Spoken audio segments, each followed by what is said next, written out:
ലോകം ഒരു ആഗോള ഗ്രാമമാണെന്ന് വിശേഷിപ്പിച്ചത് മാർഷൽ മക്ലൂഹനാണ്. അതിരുകളില്ലാതെ പരസ്പരം കയ്യെത്തിപ്പിടിക്കാവുന്ന ദൂരത്ത്. പക്ഷേ കൊടുക്കൽ വാങ്ങലുകൾ ഇനി അത്ര എളുപ്പമാകില്ല.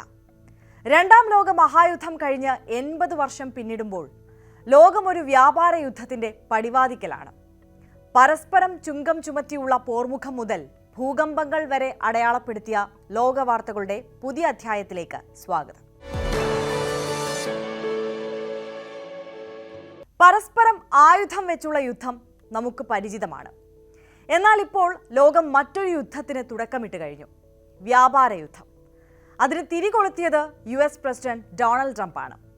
180-ലധികം രാജ്യങ്ങൾക്ക് അമേരിക്ക ഇറക്കുമതി ചുങ്കം കുത്തനെ വർദ്ധിപ്പിച്ചു.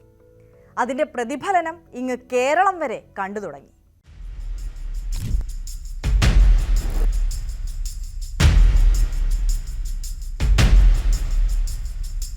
US-ൽ നിന്ന് ഇറക്കുമതി ചെയ്യുന്ന ഉൽപ്പന്നങ്ങൾക്ക് ഉയർന്ന തീരുവ ഈടാക്കി അമേരിക്കൻ പണം കൊണ്ട് മറ്റ് രാജ്യങ്ങൾ സമ്പത്ത് കെട്ടിപ്പടുക്കുന്നു എന്നാണ് ട്രംപിന്റെ ആരോപണം. ലോകരാജ്യങ്ങൾ അമേരിക്കയ്ക്ക് ഏർപ്പെടുത്തിയ ചുങ്കവും തിരിച്ച് അമേരിക്ക നടപ്പാക്കിയ പുതിയ നിരക്കും അക്കമിട്ട് നിരത്തി ഡൊണാൾഡ് ട്രംപ്. പകരത്തിന് പകരം.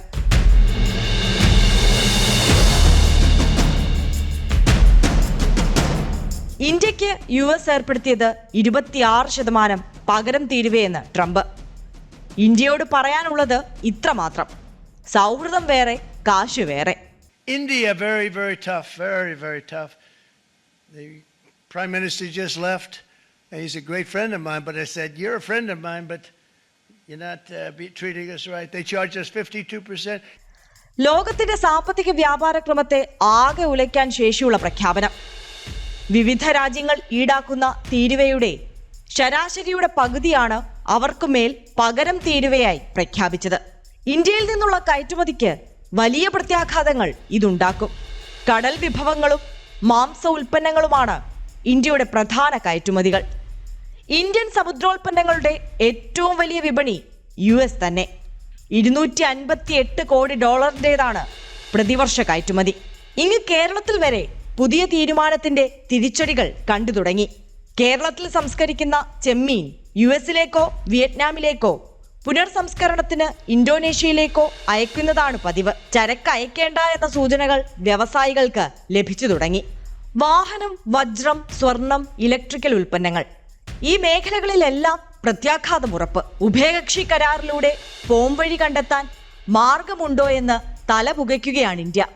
റഷ്യ യുക്രൈൻ യുദ്ധത്തിലെ തന്ത്രപരമായ നിലപാട് പോലെ തീരുവ യുദ്ധത്തിലെ സാധ്യതകളും ഇന്ത്യ സസൂക്ഷ്മം വിലയിരുത്തുന്നുണ്ട്.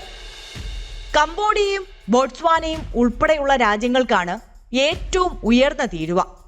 വിയറ്റ്നാം, തായ്ലൻഡ് തുടങ്ങിയ രാജ്യങ്ങളും പട്ടികയിൽ മുന്നിൽ തന്നെ സ്ഥാനം നേടി.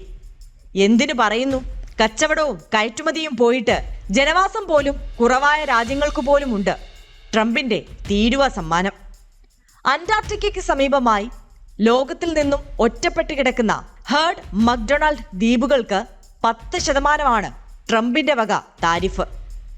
പെൻഗ്വിനുകളും കടൽ പക്ഷികളും മാത്രമുള്ള ഈ ദ്വീപുകളിൽ നിന്ന് ഉൽപ്പന്നങ്ങൾ അമേരിക്കയിലേക്ക് കയറ്റുമതി ചെയ്യുമ്പോൾ 10% ചുങ്കം നൽകണം. പെൻഗ്വിനുകൾക്കും ചുങ്കമോ എന്ന ട്രോളുകളും നിറയുകയാണ്. എന്തായാലും ചൈന രണ്ടും കൽപ്പിച്ചാണ്. US-ൽ നിന്നുള്ള ഇറക്കുമതിക്ക് 34% താരിഫ് ചൈനയും പ്രഖ്യാപിച്ചു. അടുത്ത ആഴ്ച നിലവിൽ വരുമെന്നാണ് പ്രഖ്യാപനം. കമ്പ്യൂട്ടർ ചിപ്പുകൾക്കും ഇലക്ട്രിക് വാഹന ബാറ്ററികളുമൊക്കെ കയറ്റുമതി ചെയ്യുന്നതിന് നിയന്ത്രണവും കൊണ്ടുവരികയാണ് ചൈന. ലോക വ്യാപാര സംഘടനയിൽ നിയമപരമായി സമീപിക്കാനും തീരുമാനിച്ചിട്ടുണ്ട്. 100 വർഷത്തിനിടെ മ്യാൻമർ കണ്ട ഏറ്റവും വലിയ ഭൂകമ്പം. 11 മിനിറ്റിനിടെ ഉണ്ടായ 2 ഭൂചലനങ്ങളിൽ മാൻഡലൈ നഗരം നിലംപൊത്തി. ഇത് സൃഷ്ടിച്ച പ്രത്യാഘാതങ്ങളിൽ നിന്ന് ഉടനൊന്നും ഉയർത്തെഴുന്നേൽക്കാനാകില്ല ഈ നാടിന്.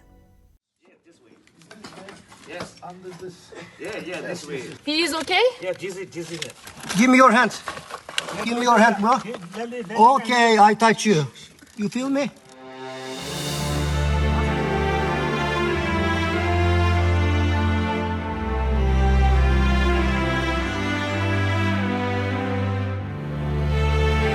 റോഡുകൾ, പാലങ്ങൾ, നൂറുകണക്കിന് കെട്ടിടങ്ങൾ, സർവവും നിമിഷങ്ങൾ കൊണ്ട് തകർന്നതിന്റെ അമ്പരപ്പിലാണ് മ്യാൻമർ ജനത.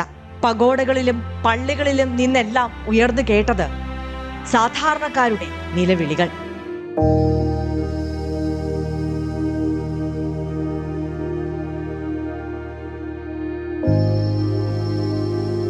ഇറാവാഡി നദിക്കരയിലെ മ്യാൻമറിലെ രണ്ടാമത്തെ വലിയ നഗരമായ മാൻഡലയിൽ 80% തകർന്നു. മരണം 3000 കടന്നു. വിവിധ വിദേശ ഏജൻസികൾ പറയുന്നതനുസരിച്ച് വ്യാപ്തി ഇരട്ടിയോളമാകും. മരണത്തെ മുഖാമുഖം കണ്ടതിന്റെ ഞെട്ടൽ വിട്ടുമാറിയിട്ടില്ല പലർക്കും. ദുരന്തമുണ്ടായി 5 ദിവസത്തിന് ശേഷവും ജീവനോടെ പലരെയും ജീവിതത്തിലേക്ക് തിരിച്ചു കൊണ്ടുവരാനായി. Can he understand me? He is very strong. Yeah, he has been there for a long time. He has a beautiful smile. Tell him he's smiling. I can see he's smiling. We see you, okay? We are very close now, okay? How are you feeling?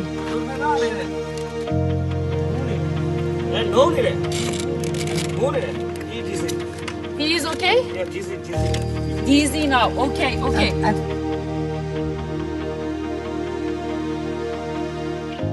തകർന്നടിഞ്ഞ കെട്ടിടാവശിഷ്ടങ്ങൾക്കിടയിൽ ഇപ്പോഴും ജീവന്റെ തുടുപ്പുണ്ടോയെന്ന് തെരച്ചിൽ തുടരുകയാണ്. എല്ലാം നഷ്ടപ്പെട്ടവർ ഇപ്പോൾ ടെന്റുകളിലാണ് ജീവിതം തള്ളി നീക്കുന്നത്.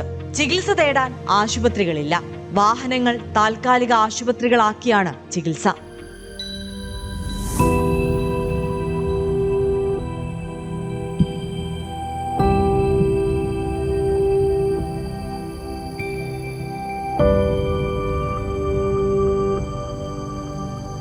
India, China, Russia അടക്കം വിവിധ രാജ്യങ്ങൾ രക്ഷാപ്രവർത്തനങ്ങളിൽ സജീവം. ഭൂചലനത്തിന്റെ ദുരന്തഫലങ്ങൾ ഈ നാട് അനുഭവിക്കുന്നത് ഇതാദ്യമല്ല. 1839 മധ്യ മ്യാൻമാറിൽ ആവാ ഭൂകമ്പത്തിൽ മരിച്ചത് 500-ലധികം പേരാണ്. 1930-നും 1956-നും ഇടയിൽ മ്യാൻമറിൽ ഉണ്ടായത് 6 വൻ ഭൂചലനങ്ങൾ. മ്യാൻമറിന്റെ മധ്യത്തിലൂടെ വടക്ക് നിന്ന് തെക്കോട്ട് വ്യാപിക്കുന്ന സാങ്ഗാങ് ഭ്രംശമേഖല. ഭൗമഘടന കൊണ്ട് ഭൂകമ്പ സാധ്യത ഏറ്റവും കൂടുതലുള്ള പ്രദേശമാണിത്. ഭൂകമ്പങ്ങളുടെ പ്രഭവ കേന്ദ്രങ്ങൾക്ക് പൊതുവെ 10 മുതൽ 15 കിലോമീറ്ററിലധികം ആഴമുണ്ടാകാറില്ല.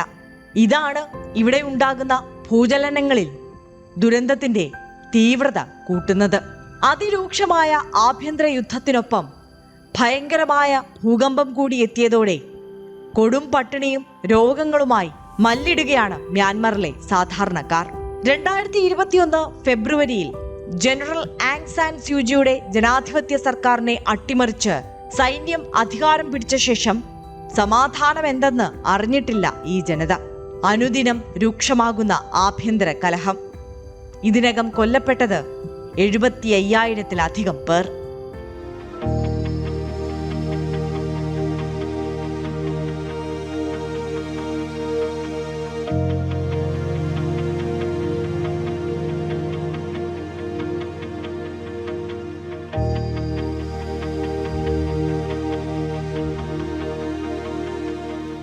മ്യാൻമറിൽ മനുഷ്യനും പ്രകൃതിയും മത്സരിച്ചടിച്ചു തകർത്തത് നിരവധി പാവപ്പെട്ട മനുഷ്യരുടെ ജീവിതങ്ങളാണ്. ബുദ്ധക്ഷേത്രങ്ങളുടെയും പഗോഡകളുടെയും മോഹിപ്പിക്കുന്ന മ്യാൻമർ പഴയ പ്രതാപത്തിലേക്ക് തിരിച്ചെത്തട്ടെ. ഗ്രീൻലൻഡിൽ ട്രംപിന് മോഹം തുടങ്ങിയിട്ട് നാളേറെയായി. തെറ്റു പറയാനാകില്ല, ആരും കൊതിക്കുന്ന സ്വപ്നഭൂമിയാണിവിടം. ഗ്രീൻലാൻഡ് വീണ്ടും വാർത്തകളിൽ നിറയുകയാണ്. ട്രംപിന്റെ ആഹ്വാനത്തിന് ശേഷം ആർട്ടിക് ദ്വീപിലേക്ക് ആദ്യ സന്ദർശനം നടത്തി ഡാനിഷ് പ്രധാനമന്ത്രി.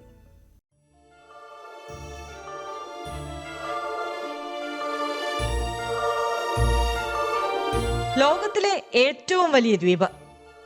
അമേരിക്കയിൽ നിന്ന് ഏതാണ്ട് 5000 കിലോമീറ്റർ അകലെയാണ് ഈ ഡാനിഷ് കോളനി.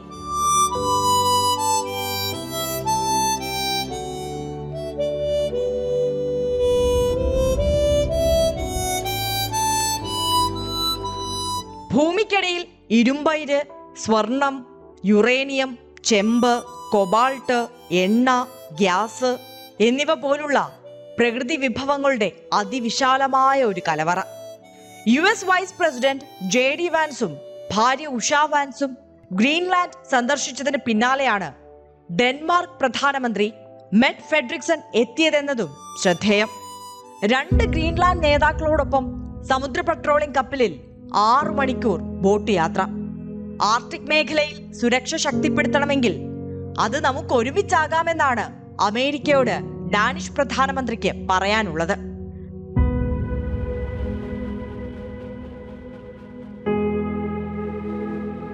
ഡെൻമാർക്കും ഗ്രീൻലാൻഡും അമേരിക്കയുമായി സഹകരിക്കാൻ ആഗ്രഹിക്കുന്നു എന്ന് ഫെഡ്രിക്സൺ പറയുമ്പോൾ നൽകുന്നത് കൃത്യമായ സന്ദേശമാണ്.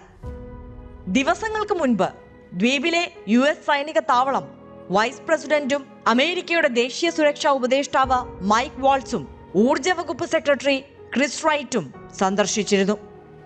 സന്ദർശനത്തിന്റെ പൂർണ്ണ വിവരങ്ങൾ ഗ്രീൻലാൻഡ് അധികൃതരെ അറിയിച്ചിരുന്നുമില്ല. ഒന്നിനു പിറകെ ഒന്നായി നേതാക്കളുടെ സന്ദർശനത്തോടെ ഏറ്റെടുക്കൽ അഭ്യൂഹങ്ങൾ അന്തരീക്ഷത്തിൽ ശക്തമാണ്. നിലവിലെ രാഷ്ട്രീയ സാഹചര്യങ്ങൾ ഒന്നുറപ്പിക്കുന്നു. വാങ്ങാൻ ആര് താല്പര്യം പ്രകടിപ്പിച്ചാലും വിൽക്കാൻ ഇന്നാട്ടുകാർ തയ്യാറല്ല. രാഷ്ട്രീയം അങ്ങനെയാണ്, ഒന്നും പ്രവചിക്കാനാവില്ല. അധികാരത്തിലേക്ക് ഒരു ചുവടേ ബാക്കിയുള്ളൂ എങ്കിലും ചിലപ്പോൾ വീണുപോകും, അതും അപ്രതീക്ഷിതമായി. ഫ്രാൻസിൽ അടുത്ത തെരഞ്ഞെടുപ്പിൽ മത്സരിക്കാനിരുന്ന നാഷണൽ റാലി പാർട്ടി നേതാവ് മറൈൻ ലെ പെന്നിന് ഇത് മോഹഭംഗങ്ങളുടെ സമയമാണ്.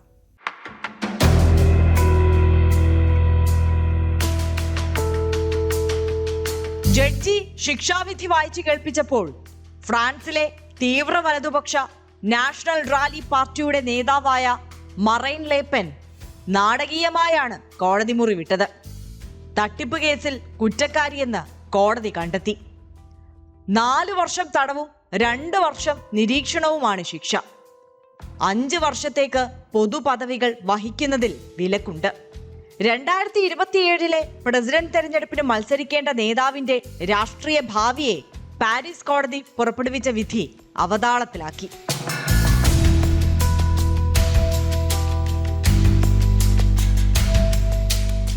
2004 2016 ഇടയിൽ യൂറോപ്യൻ യൂണിയൻ ഫണ്ടുകൾ ലേപ്പെന്നും അവരുടെ പാർട്ടിയും നിയമവിരുദ്ധമായി വകമാറ്റിയെന്നാണ് കോടതി കണ്ടെത്തൽ.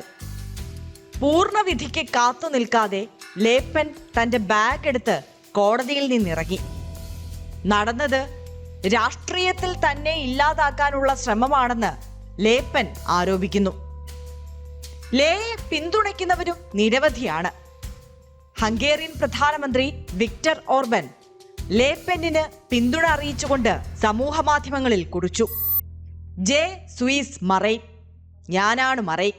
2017 2022 പ്രസിഡന്റ് തെരഞ്ഞെടുപ്പിൽ ഇമ്മാനുവൽ മാക്രോണിനോട് തോറ്റിരുന്നു ലേപ്പൻ. ഇനി ഒരു അംഗത്തിന് കാത്തിരിക്കേണ്ടി വരും. റഷ്യൻ പ്രസിഡന്റ് വ്ളാഡിമിർ പുടിൻ ഉടൻ മരിക്കുമെന്നും അതോടെ യുദ്ധം അവസാനിക്കുമെന്നും യുക്രൈൻ പ്രസിഡന്റ് വ്ളാഡിമിർ സെലൻസ്കി. പാരീസിൽ സെലൻസ്കി ഇത് പറഞ്ഞപ്പോഴല്ല, ഈ പ്രവചനത്തിന് പിന്നാലെ മോസ്കോയിലെ തെരുവിൽ പുടിന്റെ ലിമോസിൻ കാർ പൊട്ടിത്തെറിച്ചപ്പോഴാണ് ലോകം ഞെട്ടിയത്.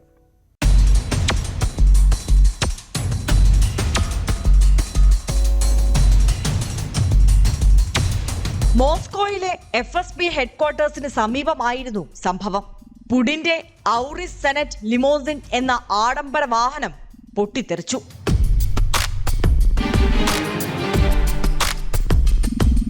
പിന്നാലെ തീ പിടിച്ചു.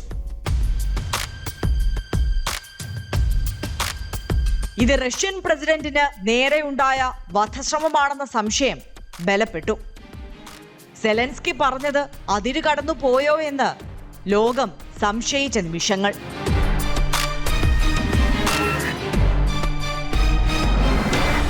ലോകത്തെ അതിശക്തനായ നേതാവ് ഉപയോഗിക്കുന്ന കാറുകളിലൊന്ന് പൊട്ടിത്തെറിച്ചതിന്റെ ദൃശ്യങ്ങൾ സമൂഹ മാധ്യമങ്ങളിലും തീ പോലെ പടർന്നു. പക്ഷേ കനലൊടുങ്ങിയിട്ടും പുക മാറിയിട്ടും കത്തിയ ലിമോസിന്റെ കൂടുതൽ വിവരങ്ങൾ പുറത്തു വന്നിട്ടില്ല. ദുരൂഹമായി ഇന്നും അവശേഷിക്കുന്നു ആ ചോദ്യത്തിനുത്തരം. സെലൻസ്കിയുടെ അഭിമുഖത്തിനെത്തിയ ടൈം മാഗസീനിലെ മാധ്യമപ്രവർത്തകൻ യുക്രൈൻ പ്രസിഡന്റിന്റെ മുറിയെക്കുറിച്ച് വിശദീകരിച്ചത് ഇങ്ങനെയാണ്. സിംഗിൾ ബെഡുള്ള ഒരു ചെറിയ മുറി, കട്ടിലിന് മുകളിൽ 3 ചിത്രങ്ങളുണ്ട്.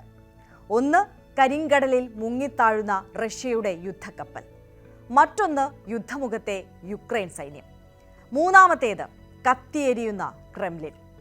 ഈ കാഴ്ചയിലുണ്ട് റഷ്യയോടുള്ള പകയുടെ ആഴം. അമേരിക്കയും യൂറോപ്യൻ രാജ്യങ്ങളും സമ്മർദ്ദം ശക്തമാക്കുമ്പോഴും വെടിനിർത്തലിന് റഷ്യയും പിടികൊടുത്തിട്ടില്ല.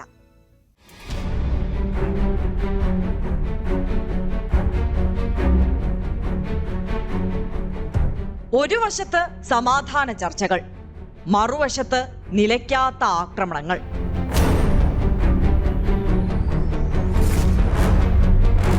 എങ്ങുമെത്താതെ നിലച്ച മട്ടിലാണ് റഷ്യ യുക്രൈൻ സമാധാന ചർച്ചകൾ. ഒരു പടി കൂടി കടന്ന് ഊർജാടിസ്ഥാന സൗകര്യ കേന്ദ്രങ്ങൾക്ക് നേരെയാണ് പരസ്പരം ആക്രമണം. ബാലിസ്റ്റിക് മിസൈലുകൾ പരസ്പരം തൊടുക്കുമ്പോൾ എങ്ങനെ മുഖാമുഖം ചർച്ച നടത്തുമെന്നാണ് വ്ളാഡിമിർ സെലൻസ്കിയുടെ ചോദ്യം. നാറ്റോ മോഹങ്ങൾ ഉപേക്ഷിക്കാൻ തയ്യാറുമല്ല. Росіяни знають, що це саме об'єкт енергетики. റഷ്യൻ സംഘം വെള്ളിയാഴ്ചയും യുഎസിലെത്തി അടുത്ത ഘട്ട ചർച്ചകൾ നടത്തി. മൂന്നാം ലോക മഹായുദ്ധം തടയാൻ ഡൊണാൾഡ് ട്രംപിന് കഴിഞ്ഞെന്നാണ് കിരിൽ ദിമിട്രിയേവ് പറഞ്ഞത്. ഒരു കാര്യം കൂടി പറഞ്ഞു, യുക്രൈന്റെ NATO അംഗത്വത്തിൽ വിട്ടുവീഴ്ചയില്ല. That President Trump team not only stopped World War III from happening, but also had already achieved sizable progress on Ukraine resolution.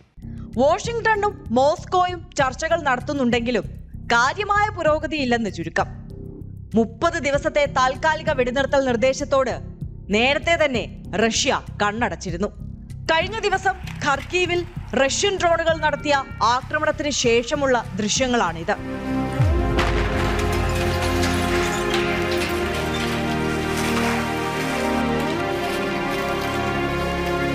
അഞ്ച് പേർ കൊല്ലപ്പെട്ടു, 32 പേർക്ക് ഗുരുതരമായി പരിക്കേറ്റു. ഇത് ഒരു ഡ്രോൺ ആക്രമണത്തിന്റെ മാത്രം നടുക്കുന്ന ബാക്കി പത്രം. 30 വീടുകളും സർക്കാർ കെട്ടിടവും നിലംപരിശായി.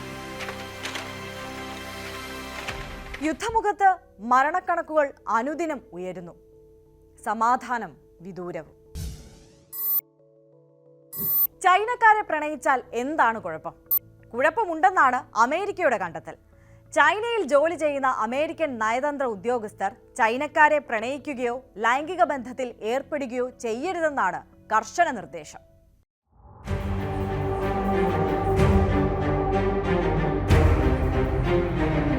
മുൻപെങ്ങും കേട്ടിട്ടില്ലാത്ത ഒരുതരം നിയന്ത്രണമാണ്. ചൈനയിൽ ജോലി ചെയ്യുന്ന അമേരിക്കൻ ഉദ്യോഗസ്ഥർ ചൈനീസ് പൗരന്മാരെ പ്രണയിക്കരുത്, ശാരീരിക ബന്ധങ്ങളിലും ഏർപ്പെടരുത്. സേവനം അവസാനിപ്പിച്ച് തിരിച്ചു പോകും മുൻപ് ചൈനയിലെ US അംബാസഡർ നിക്കോളാസ് ബെൻസറാണ് നിയന്ത്രണം സംബന്ധിച്ച കർശന നിർദ്ദേശം നൽകിയത്.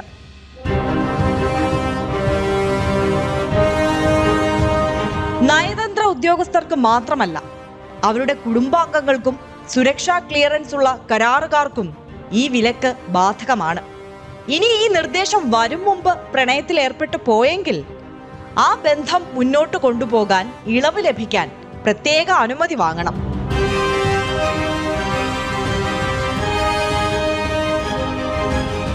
അമേരിക്കയുടെ പേടിയുടെ കാര്യം മറ്റൊന്നുമല്ല, ഹണി ട്രാപ്പിലാക്കി ദേശസുരക്ഷയെ ബാധിക്കുന്ന രഹസ്യങ്ങളെ ചോർത്തുമോ എന്നാണ്.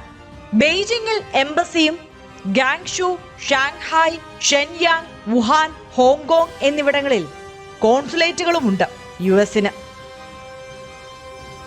അപ്പോൾ അങ്ങനെയാണ് ചൈനയിൽ അമേരിക്കയുടെ ലവ് ലോക്ക്ഡൌൺ പ്രഖ്യാപനം. കിം ജോങ് ഉൻ അങ്ങനെയാണ്, എന്ത് എപ്പോൾ ചെയ്യുമെന്ന് പറയാനാവില്ല. അമേരിക്ക കിമ്മിന്റെ ചിരവൈരികളായ ദക്ഷിണ കൊറിയയുമായി ചേർന്ന് സംയുക്ത സൈനിക അഭ്യാസം നടത്തിയാൽ അത് കണ്ട് കിം ജോങ് ഉൻ വെറുതെ ഇരിക്കില്ലല്ലോ. സ്വന്തം പടയെ കൊണ്ട് ഒരു മിലിറ്ററി അഭ്യാസം നടത്തി. നേരിട്ട് കാണാൻ കിമ്മും എത്തി.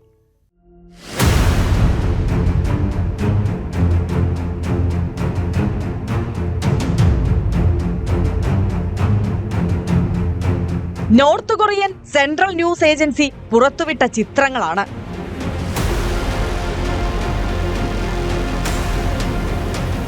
പലതരം സൈനിക അഭ്യാസങ്ങൾ നടത്തുന്ന കിമ്മിന്റെ സൈനികർ. കെട്ടിടത്തിനുള്ളിലും പുറത്തുമൊക്കെയാണ് അഭ്യാസ പ്രകടനങ്ങൾ. സൈനിക മികവ് നേരിട്ട് കണ്ട് സാക്ഷാൽ കിം ജോങ് ഉൻ. പുത്തൻ സ്നിപ്പർ റൈഫിളിൽ ഒരു കൈ കിമ്മും നോക്കി.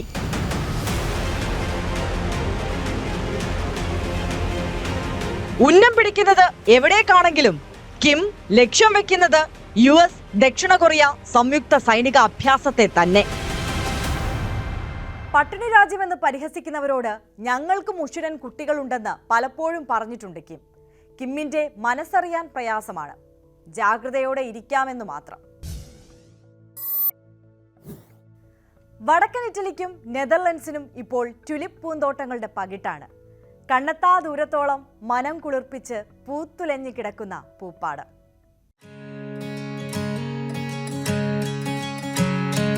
നമ്മുടെ നാട് പോലെയല്ല. ഇവിടെ വസന്തത്തിന്റെ വരവ് ഒന്നൊന്നര വരവാണ്.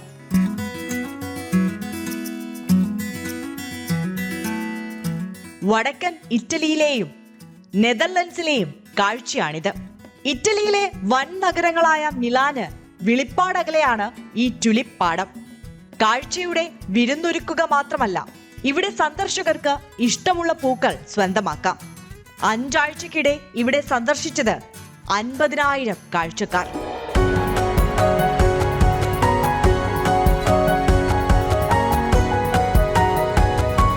വടക്കൻ ഇറ്റലിക്ക് സമാനമായ കാഴ്ചകളാണ് നെതർലൻഡ്സിലും.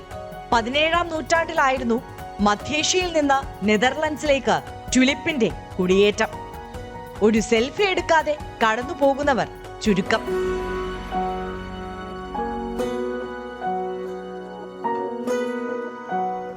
പോർവിളികളും വ്യാപാര യുദ്ധവുമൊക്കെ ചർച്ചയാകുന്ന ലോകത്ത് കാത്തിരിപ്പിന്റെയും കരുതലിന്റെയും കാഴ്ചകൾ പ്രതീക്ഷയാണ്. ബഹിരാകാശത്ത് പോയാലും ഭൂമിയിൽ ചിലർ നിമിഷങ്ങൾ എണ്ണി കാത്തിരിക്കും, പ്രിയപ്പെട്ടവർ മടങ്ങിവരാൻ. ബഹിരാകാശവാസത്തിന് ശേഷം വീട്ടിലെത്തിയ സുനിത വില്യംസിനെ കണ്ട ഇവരുടെ സന്തോഷത്തോടൊപ്പം ഈ അധ്യായം അവസാനിക്കുന്നു.